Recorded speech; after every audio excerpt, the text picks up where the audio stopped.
Assalamualaikum warahmatullahi wabarakatuh. Kami dari kelompok 2 akan menjelaskan proposal yang berjudul Analisis Efektivitas Biaya atau Cost Effectiveness Analysis Kombinasi Antibiotik Beta-Lactam, golongan Cephalosporin, Cefotaxime, dan Ceftriaxone pada penyakit infeksi saluran kemih.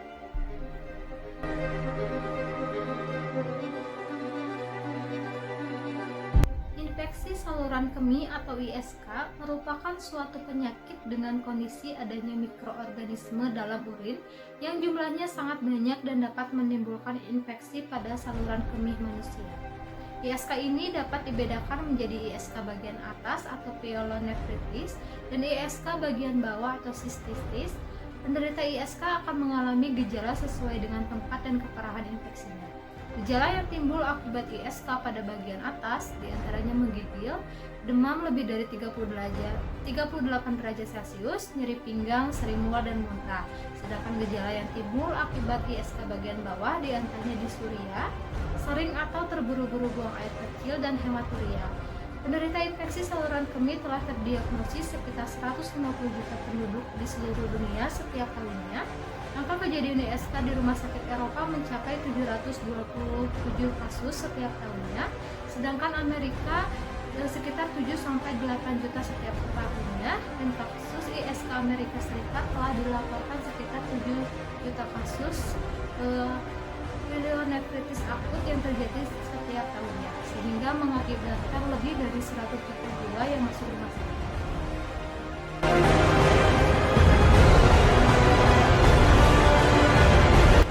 Infeksi saluran kemih disebabkan oleh berbagai macam bakteri, diantaranya bakteri Escherichia coli, Klebsiella pneumoniae, Pseudomonas aeruginosa, Acinetobacter, dan Staphylococcus saprophyticus.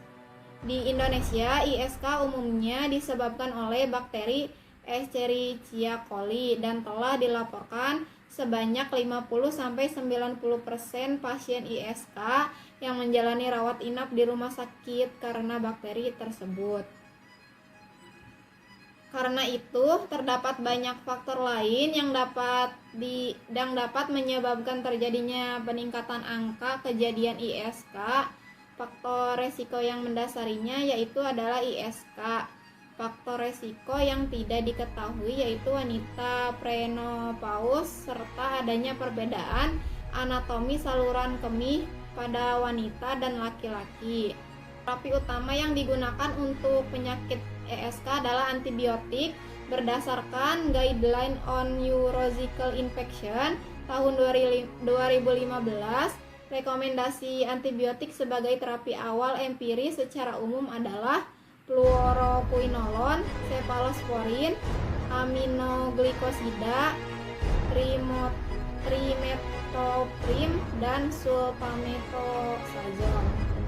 Regimen terapi awal ISK yang dirawat inap diperlukan antibiotik intravena, dan yang dianjurkan menjadi pilihan terapi awal intravena yaitu golongan fluoroquinolone, aminoglikosida, dan cephalosporin. Tujuan dari tata laksana pengobatan ISK adalah untuk mencegahnya atau mengobati infeksi sistematik, eradikasi mikroorganisme penyebab ISK, dan mencegah keterulangan infeksi.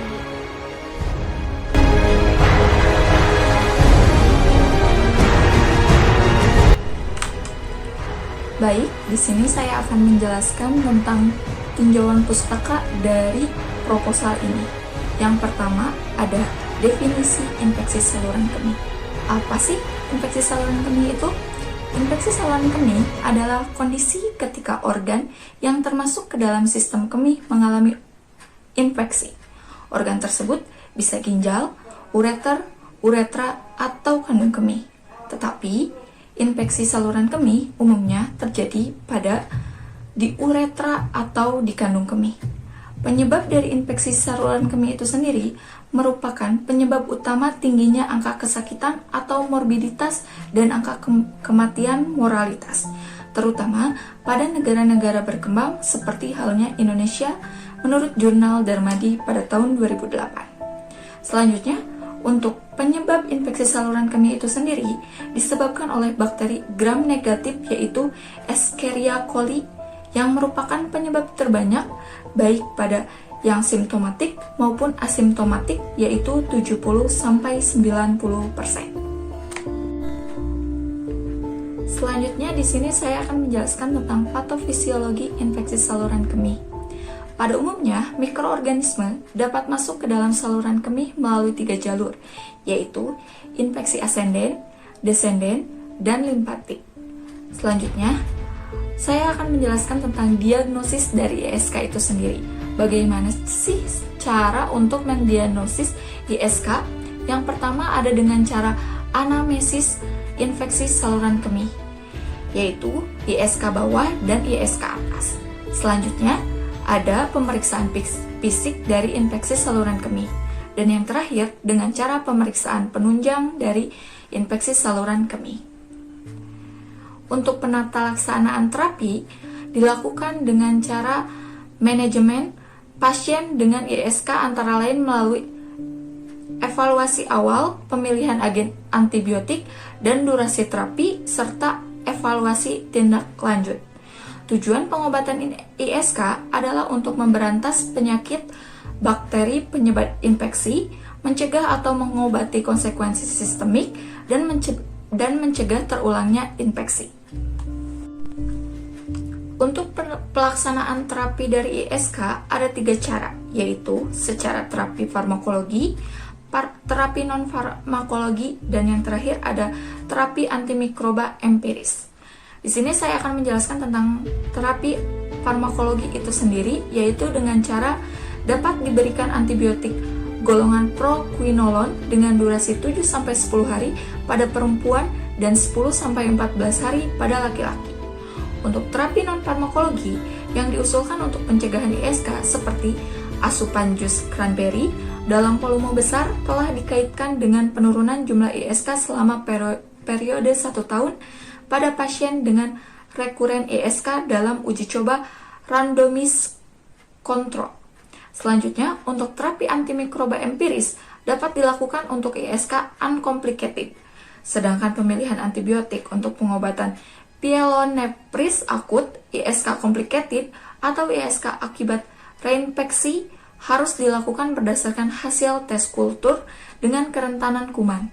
Durasi terapi antibiotik bisa diberikan selama 2 minggu.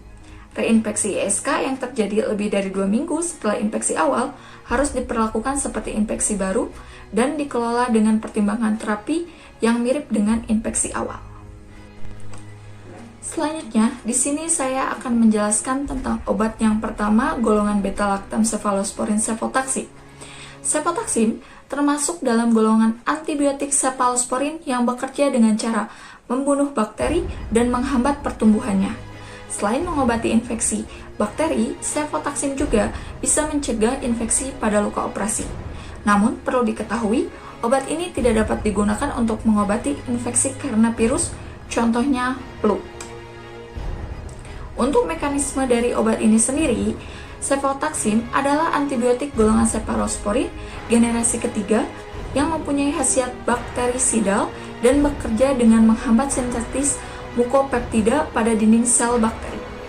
Untuk dosis yang digunakan, cefotaxime pada dosis obat untuk orang dewasa ialah 2-12 gram per hari secara IM atau IV yang dibagi dalam 3-6 dosis. Dalam keadaan gagal ginjal, penyesuaian diperlukan. Cefotaxime tersedia dalam bentuk bubuk, obat suntik 10 gram. Selanjutnya ada farmakokinetik dari cefotaxime itu sendiri. Cefotaxime memiliki waktu paruh dalam plasma sekitar 1 jam dan obat hendaknya diberikan setiap 4-8 jam untuk infeksi yang serius. Pada injeksi intravena, cefotaxime rata-rata konsentrasi puncak plasma dicapai dalam konsentrasi bervariasi antara 1-3 mikrogram per mililiter setelah 4 jam. Selanjutnya, di sini saya akan menjelaskan tentang obat yang kedua, yaitu ceftriaxone. Ceftriaxone adalah antibiotik golongan cephalosporin generasi ketiga yang memiliki spektrum antibakteri yang lebih luas dibanding generasi sebelumnya dan aktif terhadap bakteri gram negatif yang telah resisten. Lebih tahan terhadap beta-laktamase, tetapi kurang efektif atau kurang aktif terhadap bakteri gram positif. Untuk mekanisme kerja obat sefalosporin, yaitu sebagai antimikroba, dengan menghambat sintesis dinding sel, di mana dinding sel berfungsi mempertahankan bentuk mikroorganisme dan menahan sel bakteri yang memiliki tekanan osmotik yang tinggi di dalam selnya. Untuk dosis yang digunakan pada ceftriaxone pada pasien dewasa dan anak-anak berusia lebih dari 12 tahun atau berat badan lebih dari 50 kg adalah 1-2 gram sekali sehari. Jika dengan infeksi berat, dosis dapat ditingkatkan sampai 4 gram sekali sehari. Untuk dosis anak-anak berusia 15 hari sampai 12 tahun adalah 20-80 mg per kilogram berat badan sekali sehari. Untuk bayi yang baru lahir berusia kurang dari 2 minggu diberikan dosis 20-50 mg per kilogram berat badan sekali sehari. Untuk farmakokinetik dari ceftriaxone mengikuti farmakokinetik nonlinear atau bergantung dengan dosis. Terkait protein plasma 85 hingga 90%. Absorbansi dari ceftriaxone di saluran cerna sangat buruk, karena itu diberikan secara parenteral. Sekian presentasi yang saya dapat paparkan dari ceftriaxone, cefotaxime, dan ISK. Untuk tinjauan pustaka selanjutnya akan dijelaskan oleh rekan saya.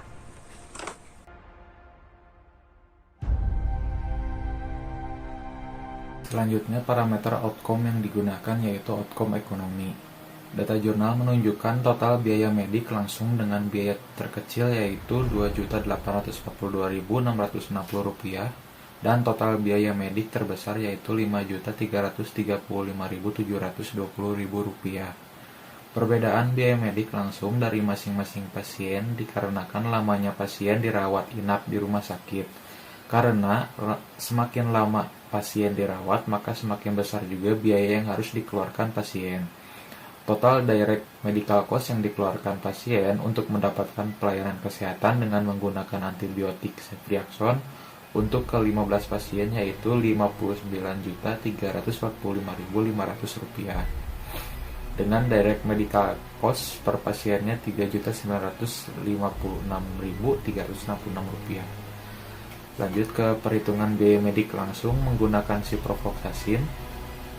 Data menunjukkan total biaya medik langsung dengan biaya terkecil yaitu Rp2.490.960 dan total biaya medik terbesar yaitu Rp6.273.127. Perbedaan biaya medik langsung dari masing-masing pasien dikarenakan lamanya pasien dirawat inap di rumah sakit. Karena semakin lama pasien dirawat, maka semakin besar juga biaya yang harus dikeluarkan pasien. Total direct medical cost yang dikeluarkan pasien untuk mendapatkan pelayanan kesehatan dengan menggunakan antibiotik ceftriaxone untuk ke-21 pasien yaitu sebesar Rp77.411.244 dengan direct medical cost per pasiennya Rp3.686.251. Maka kesimpulan dari jurnal ISK yang kedua ini dapat disimpulkan bahwa terapi yang lebih cost efektif antara penggunaan antibiotik ceftriaxone dan ciprofloxacin pada penguatan infeksi saluran kemih di rumah sakit, pemberian antibiotik ceftriaxone yang paling cost efektif. Hal ini dilihat dari nilai ICER ceftriaxone sebesar Rp781.890 per hari dan nilai ICER-nya sebesar Rp551.255 per hari.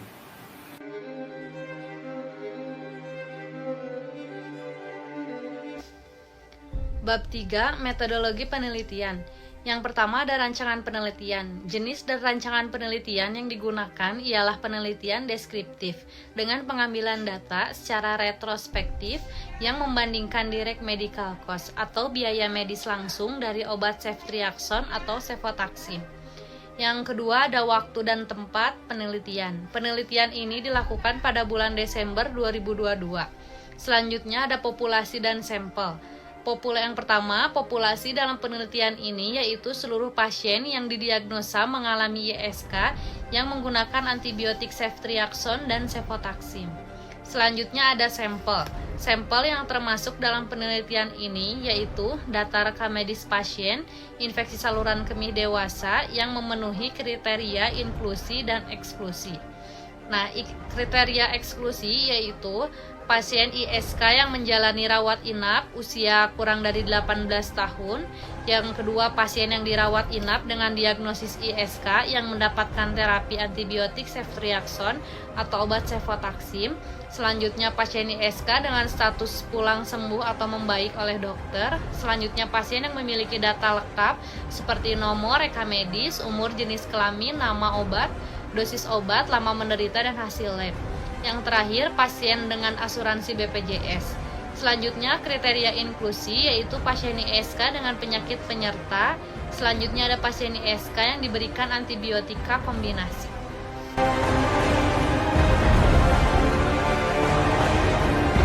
Untuk selanjutnya, tahap penelitian. Tahap-tahap penelitian yang dilakukan adalah 1. Pengumpulan sampel dilihat dari pasien ISK rawat inap yang ada di instalasi rekam medik. Kemudian mencatat nomor rekam medis untuk mendapatkan rekam medis pasien.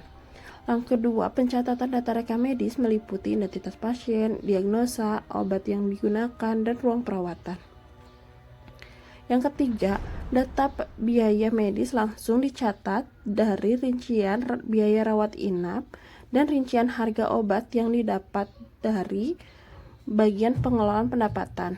Yang keempat, menghitung biaya medis langsung dan menganalisis data efektivitas obat dan biaya minimalisasi. Yang kelima, melakukan analisis efektivitas biaya dengan membandingkan biaya medis langsung dan efektivitas obat.